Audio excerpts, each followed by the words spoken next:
I have built and sold 3 companies, one of which is worth over $100 million, and I am building my 4th right now, and my goal is to get it to $1 billion. This has not been an easy journey, to say the least, and so this video today is really for my 23-year-old self. And this video is for you too, if that's what you're going through. And if selling a business is something that is appealing to you, at the end of the video, I'm gonna include some of my tips, the things that I learned along the way to sell my businesses. So I made this framework that basically outlines the 4 phases to go from 0 to 100 million. There's phase 1, which is 0 to $1 million. That's the phase most of you are in. That phase is called market fit, or many people know it as product market fit. In this phase, you need to nail one product that has one avatar that you sell through one channel, and you just sell that thing over and over and over again until you have consistency of numbers. Can you, week over week and month over month, sell the same amount of units? Or even better, increase the amount of units month over month? This phase sounds simple. It's like, all right, one product, one channel, selling something to one person, $1 million. I get it. That's simple, right? It's not simple because you have no idea what the hell you're doing.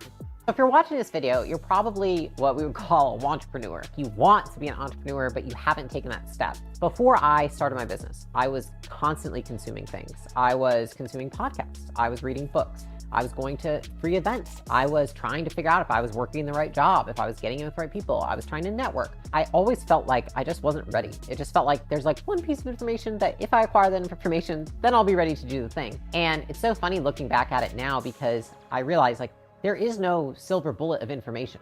Like there's never going to be a time where you feel like now I've acquired all the information and I'm ready. Because if you were to feel that way, then you've already done the thing. One thing that I would tell myself if I were going back is like, you're never going to feel ready. You need to become a person who can act despite not feeling ready. And that is why it's so hard. You don't know who to listen to. You don't know what instructions are right and what are wrong. You're getting different opinions from all different people. And so it's very hard for people to even get through this stage and get to $1 million per year business because there's just so much noise and you don't have the skill at which to figure out what noise to filter and what to listen to. And so this stage feels like eating shit. I call it like the swamp of shit, because it just feels so hard. It's either one of these 3 things. You don't have something people want, you have something people want and you're selling it to the wrong people, or the way in which you convey what you have to people is in a way that they do not understand. And in the beginning, those are usually the 3 things you have to figure out. Good example of this is that when I started my first business, Gym Launch, there wasn't some crazy master plan behind it. We weren't like doing crazy product market research, running analysis, like bringing in Bain or McKinsey. Like it was just me and Alex calling people. And then we thought to ourselves as people who had been in their shoes prior, what would have been something that would have really helped us when we were in their shoes? And that's why I think that starting a business in an area that you already know is the best way to go, because often the reason for that is that you get the customer. You understand what they want, you understand their needs, you understand what they like to buy, what they don't like to buy. I think that sometimes people make it more complex than it needs to be. And so I think that rather than asking yourself, what market do I start with? Ask yourself, what customer do I know best? Okay, Layla, well, where's this channel that I'm selling this to these people? That's an easy question to answer. Where do they already live? Where do they hang out? When we start Gym Launch, gym owners aren't on LinkedIn. You know who is on LinkedIn? Software engineers are on LinkedIn. Gym owners were on Facebook. So that is where we picked our first channel. So when you're in this phase, for example, 0 to 1 million, I would say that the first skill I would start with is probably sales. Why would I start with sales as the first one? Because I believe that if you can understand how to sell to a person over the phone or over Zoom, then you also understand how to market to that person. Because you know what marketing is? Taking the things that we say during a sales call and positioning them in a way that attracts somebody's attention. Then the next thing that inherently you're thinking is like, okay, well, how do I acquire the skill to market? How do I acquire the skill to sell? Well, I think one important thing to look at is what's called the hierarchy of competence. Okay, so this is a pyramid and it's basically going through the phases of skill development. So the first level of skill development is unconscious incompetence. That means that you suck and you don't know you suck. It's just like somebody who, if they've never done something before, they have no point of reference. Therefore, they don't know how bad they are or how good they are. The second level is called conscious incompetence, which is you still suck at the thing, but you're aware that you suck at the thing because you now have points of reference. What does that mean? You've probably read up enough on the skill that now you understand what good looks like and you know that you're not it. The third level is conscious competence. That means that you are aware of what good looks like and you also are what good looks like. And then the last level is unconscious competence, which is when you are so good at the thing that you don't have to be aware of if you're good at the thing or not. It's not even a thought because it is so now second nature. It is so inherent to you. Say it's speaking on a stage, for example. You get up on the stage and you crush it. You didn't practice, you did nothing. You've done it so many times that it is a behavior that's so ingrained, you don't even have to think about it. That is how you acquire a skill. Now, the thing is, you can't skip to the top. You have to go through all the levels. And so any skill that you start at, you're gonna suck, and then you're gonna be like kind of maybe good, and then like actually good. And then eventually one day, you don't even know how good you are, and you take for granted how good you are because you haven't even thought about it in so long. But the thing is that most people never get past the point where they suck. So a great example of this when you're first starting off is sales. It's such a linear process to watch people go through this. And it's more of like a J curve when you think of the hierarchy of competence. It's like it's slow at first, and the feeling and the phase where you suck is prolonged. And then when you start to increase, then you really start to exponentially increase. I had a neighbor and he came over to my house and he took a sales call. And we heard him on the sales call and we said, oh my gosh, that was awful. And he was like, was it? Because he was in unconscious incompetence. He was so bad and he didn't know how bad he sucked. So the reason it's so interesting in sales is because that's usually where people start, right? They don't know that they suck. Then you start training, you start learning, you read a book on sales. Then you start to be aware of what good sales actually look like. So then you know you suck. And so then you continue to work on it and use the point of reference from, say, the book or the training you took or the course you took, and you start to sound more and more like that. Then say you start to actually take sales calls with the customers that you're trying to sell. At first, you make some sales, you don't make some sales. You feel good some days, you feel bad some days. It's like you're really not sure what to expect. It's a little unpredictable. And a lot of people quit there because they just don't like the unpredictability or the uncertainty. But the thing is that if you wade through the times of uncertainty, you get to conscious competence, which is where you're really good and you're able to produce consistent results. And if you're able to continue doing that, you get to unconscious competence, which is where you're producing results that continue to increase month over month without much effort at all. The reason that it's so hard to start a business is you're usually going through this hierarchy with multiple skills. You're not just doing that with sales, you're also eating shit with marketing. And you're also eating shit with leading people. And you're also eating shit with organizing your company and delivering. And so it's very painful because you're stuck in that conscious incompetence in like 5 different skills. The reason that I'm a fan of focusing on a few at once is because it's easier to increase one thing at a time. Now, I would say the second and very close second, depending on the business, you could flip these. But in most cases, I would suggest this, is marketing.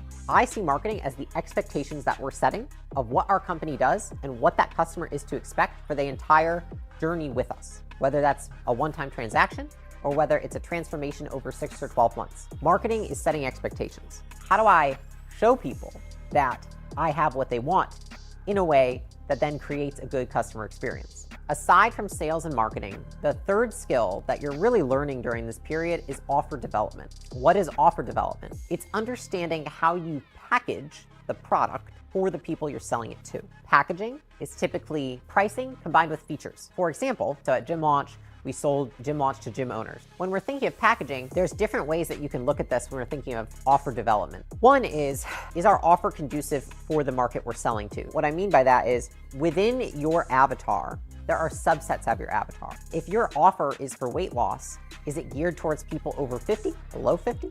Are they 20 to 50? What is it? That is going to dictate what your offer might look like, because the more specific you can get with who you're selling to, the better offer you can craft. An offer is the price point that you're selling at and the features that you're outlining. So it's really understanding the value of something. And how you portray the value in a sales pitch is usually stemming from the offer that you develop. With that offer, if you really think about it, right, it's like, okay, if you have marketing and you have sales, which are elements of an offer or like stems of it, the rest that you need to decide are the packaging and pricing, which is what things am I going to give for what price? So Gym Launch, we were like, okay, for $16,000, they get an accelerated program that is 16 weeks long. You have a coach for support, you have a technical thing, you get these many ads, you get these many calls, you get these things. Now, if you want more than that, then you go one level up, right? And the thing is about the level up is it also was for a slightly different avatar. This level up had support with building a team, building training, etc. And so what we understood is that because when we were first starting the business, we wanted to focus on one product, one avatar, one channel, we only did one level, which meant that our pricing and our features that we sold were attuned to the newer gym owner starting out, the person who just needed to make money. They weren't trying to build a team. They were trying to make money. They were trying to make extra revenue. They were trying to get more people in their gym. And that is who we cater to. And so when you think about the third skill, it's understanding who do you cater to and at what point in their journey as a gym owner, as a dance teacher, as a custodian, as a consumer of supplements, Like, at what point in their journey are you catering to them? And that is going to dictate how much purchasing power they have and what features they want from your product.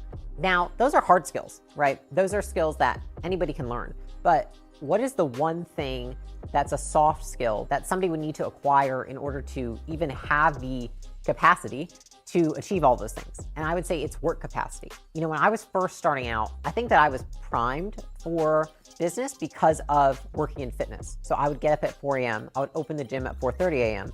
I would be there until 8 or 8:30 p.m. to close out, finish all my last clients. I had a break in the middle of the day for a couple hours. But during that break, I was messaging other clients, trying to make sales, working the floor. And so I was working for really long hours. Now, a lot of people don't have that experience before they start a business. A lot of people actually start a business because they want to work less. But the irony of that is that you often have to be able to work more in order to one day work less. And so in the beginning, because there's so many skills that you have to try and acquire, your capacity has to be very large. And the only way to acquire work capacity is to not back down when it gets hard. Like, a lot of people want some fancy formula for this. But it's just like lifting weights. If you want to get stronger, you lift more. You'll be sore the next day, but you have to keep lifting more despite feeling sore. You have to keep working harder despite feeling frustrated, tired, worn out, exhausted. You will get there. But using those things as a reason not to pursue your dreams, not to pursue this business, they're not good reasons. In fact, I call that special snowflake syndrome, which is we think, I'm more tired, I'm more frustrated, this is harder for me. It's not. It's hard for everybody. And thinking about the people that's not hard for doesn't help you. And I think that was a really pivotal thing for me to learn, is that I wasn't special. You know, I need to learn these skills just like anybody else. It's hard for everybody because learning is hard in the beginning. And I think a lot of the times, if you want to build your work capacity, remind yourself this is a season of hard. You know, starting a business is hard.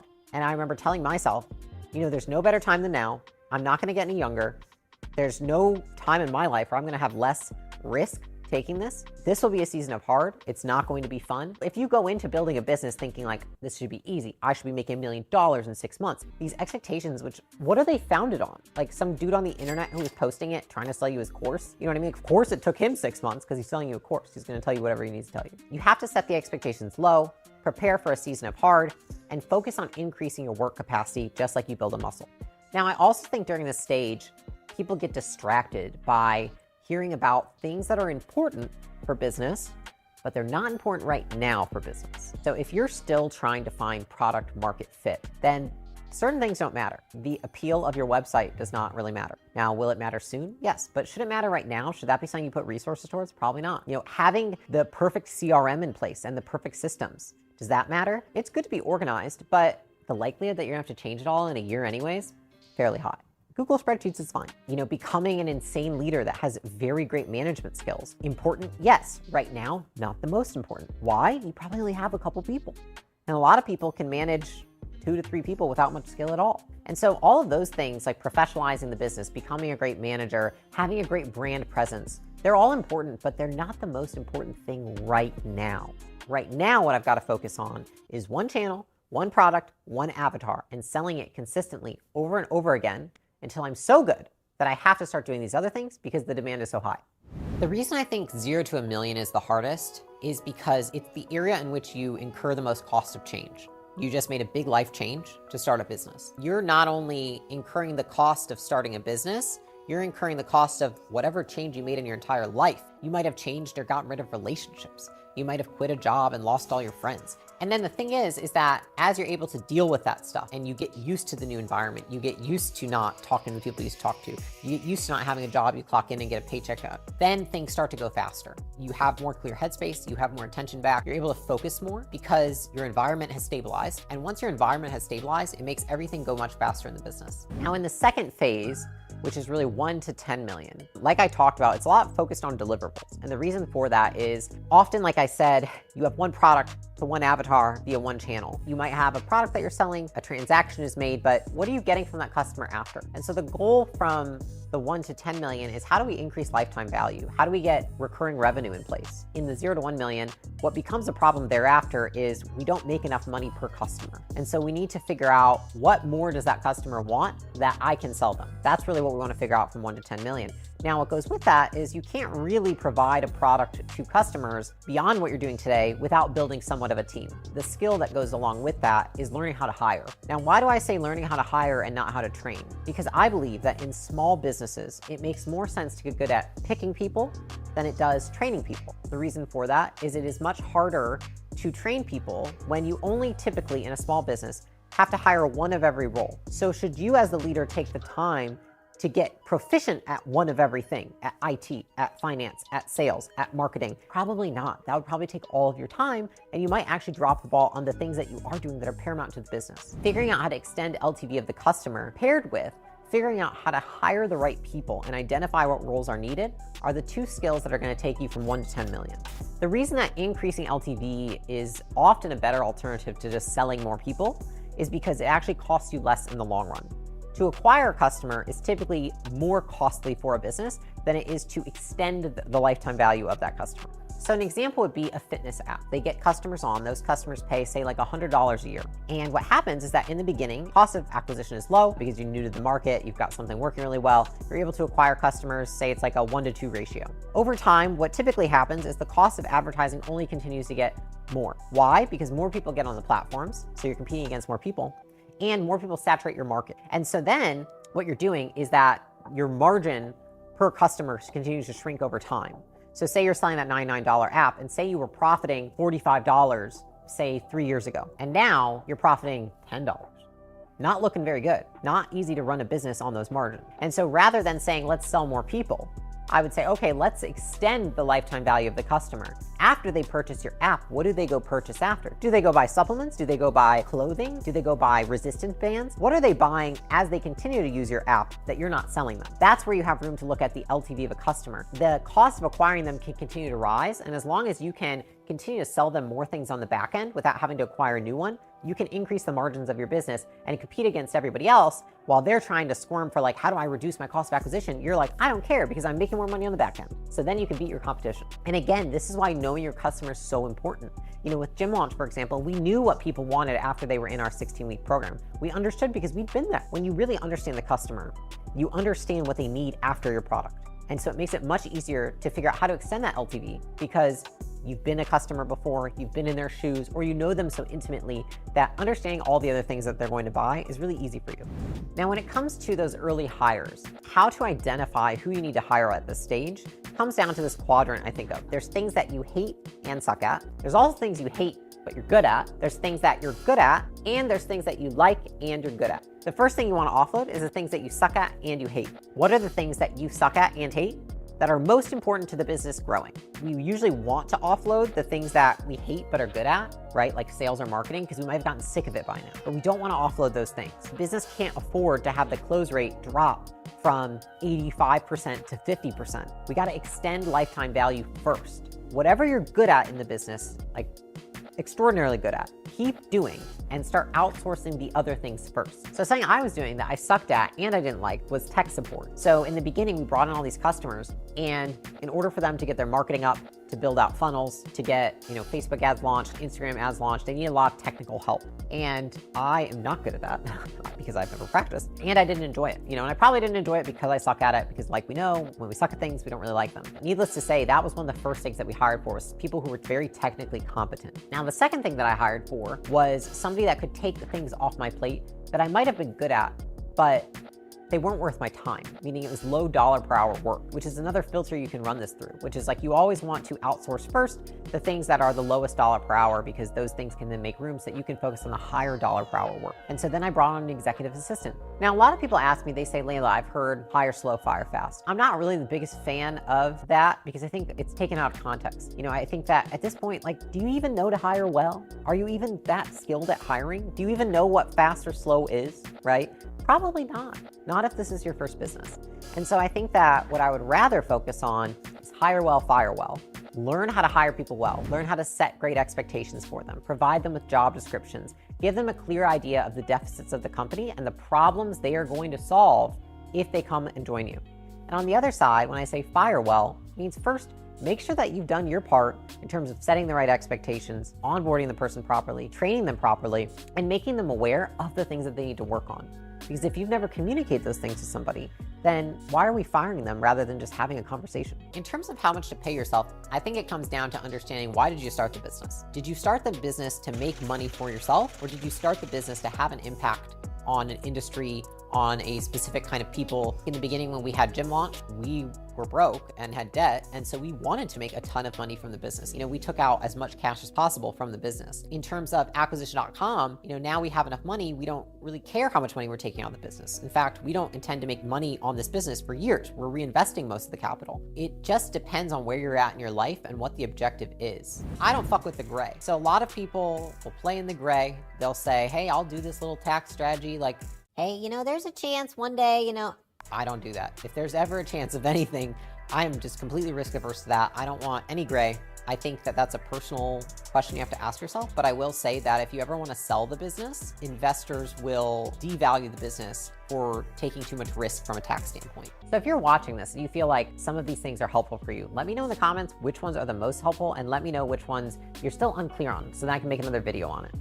Now, the next phase is 10 to 50 million. The problem we're solving is inconsistency. And often what it takes is just experience and seeing over time that, one, inconsistency at times is normal to have. But once you can get consistency in place through systems, then you feel much better about the business because you know that you have systems in place to mitigate the inconsistency when it does arrive. And so what are those things? It's professionalization of management, professionalization of systems, and implementing data as a practice or as a core piece of the culture. You can work up to 10 million and not have a ton of data. I see businesses do it all the time. Like, they're able to get there just because they really understand the customer, they really know what they need, and they're able to get to 10, 12 million without having a dashboard, KPIs, measurements in place. But to stay there and to continue to grow gets exponentially harder, especially as you grow the organization and you're relying on everyone's word of mouth, which is harder to get as you have more people, and not data. Systemizing data, integrating that in, creating a dashboard, and then professionalizing the business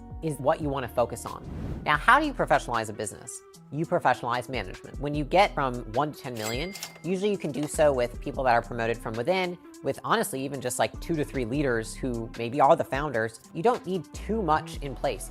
But in order to get past 10 million, and honestly even to set yourself up well and not want to rip your hair out when you're at 10 million, getting functional leaders in place who have been there, done that is really important. And the reason I like bringing people in who've been there, done that is because you don't need to bring the whole organization in from the outside, but to bring certain people and put them in leadership seats so they can mentor others beneath them. That's really powerful, because otherwise it's gonna fall on you. You're gonna be the only mentor. There's gonna be everyone looking to you for answers, and you're like, hey, I haven't done this before either. And so in order to actually get from 10 to 50 million, you need some people who have been there, done that. You need enough of them that they can help educate the rest of the people on the path forward. Now, it's not easy to find these people. I'm not gonna pretend like it is. It's the same as finding customers. How do you find people who are experienced when you are not?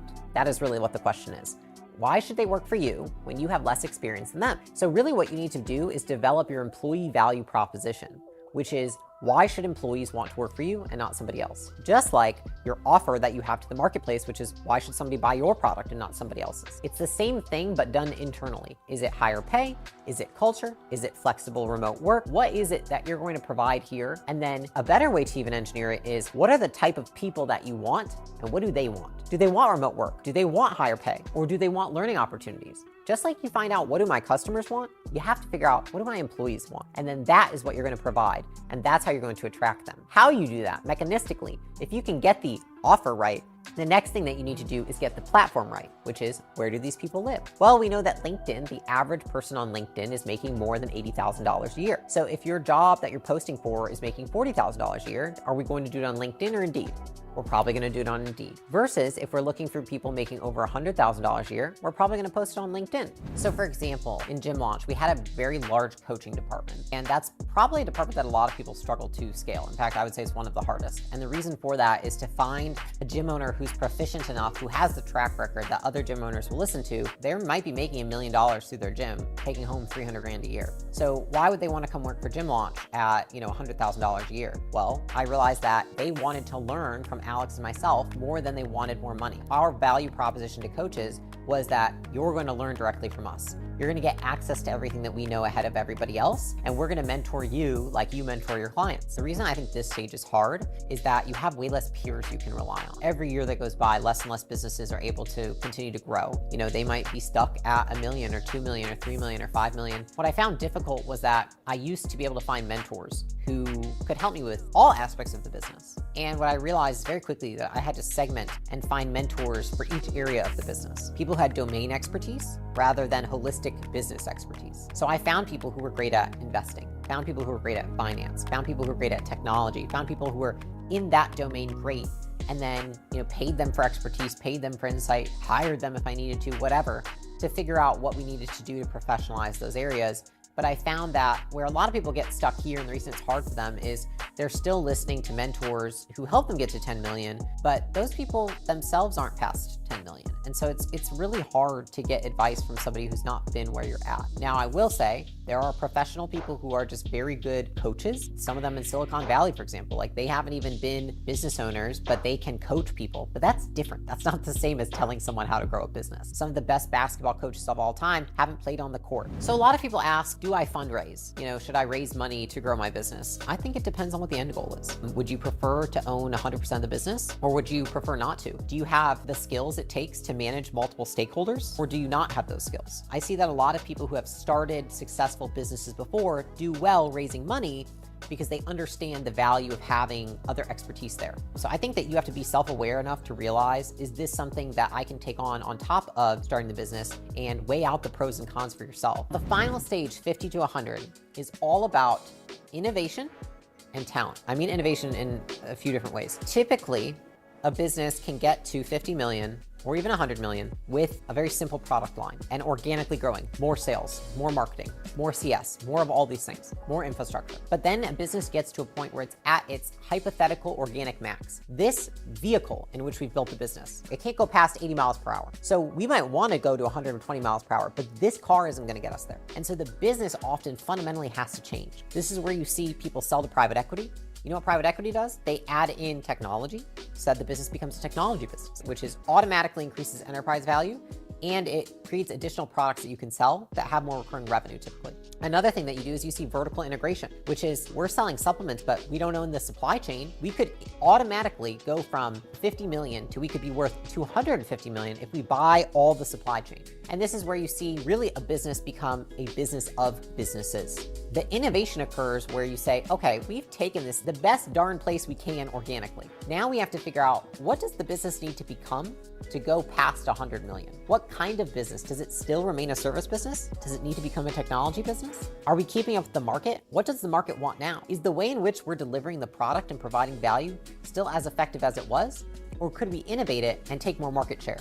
And so the question is really, how do you do that and how do you operationalize that? And a huge way that you do that is by, one, attracting higher level talent, having a true executive team that can run and not just run, grow the business without you, and innovate it on your behalf. Bring new ideas to the table, bring different perspectives, bring experience from areas that you don't have. You know, if you need to turn the business into a technology business, what do you need to do? Find people who have built technology businesses. If you need to vertically integrate, what do you need to do? Find somebody who's vertically integrated. The business becomes a machine of its own, and it's one that it requires more than one person to run. And often what happens is that innovation starts to die around 50 million because one person's brain can only fuel so much. You need more innovators and more thinkers on behalf of the business in order to get it to 100 million and beyond. That's why I think there's really two sides to this, which is, how are we going to innovate the product or the business as a product? And what kind of talent do we need to allow for that innovation? Because it can't be the founder anymore. They can't do this all on their own. And you might not feel like this relates to you, but I actually would really encourage you to think, like, what does my business need to look like 3 years from now? Say you're at 2 million right now, or 3 million, or 10 million. Like, we're always talking to our founders about what's the vision 3 years from now. I'm not gonna say 5, I'm not gonna say 10, but 3. And then reverse engineering back. When do we need to start thinking about vertical integration?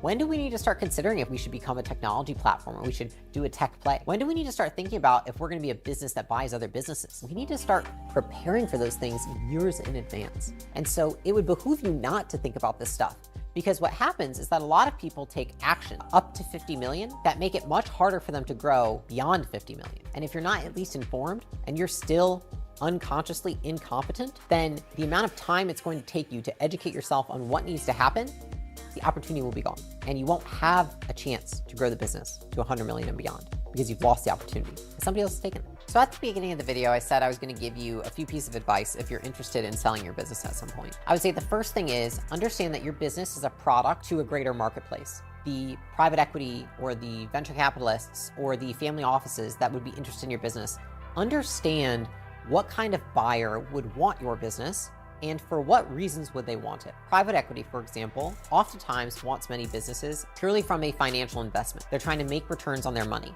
Anything that puts that at risk is not something they're going to like, versus a strategic buyer. So say you're a cookie business and you're small, you say, hey, that big cookie business might want to buy my small cookie business because I got a recipe that they might want. I would go to them when you're small and say, what would you want to see out of me to buy me when I'm a little bigger? And so that would be a strategic buyer. And a strategic buyer would most likely take the business, put it under their umbrella, you become one of their businesses, and they would probably keep things a little bit more intact, but your brand would get immersed under their brand. In that scenario, they might pay you less than a private equity buyer. Why? Because they might plan to do more work on the business than private equity. On the other side, you might have someone like a family office buying it. And a family office might just be wanting a stable asset that can hold money, doesn't even need to get crazy returns. And so they might buy the business and say, just keep doing the damn thing. We don't want to touch a damn thing. We're just going to put our money in. My biggest piece of advice is to understand who would possibly buy your business in the future. Who would this be a product for? And then ask yourself, or even better, go find them and ask them, what would you want to see out of this business for it to be a viable business to buy? Now, I will say that there are some common traits that all of those investors might look for, right?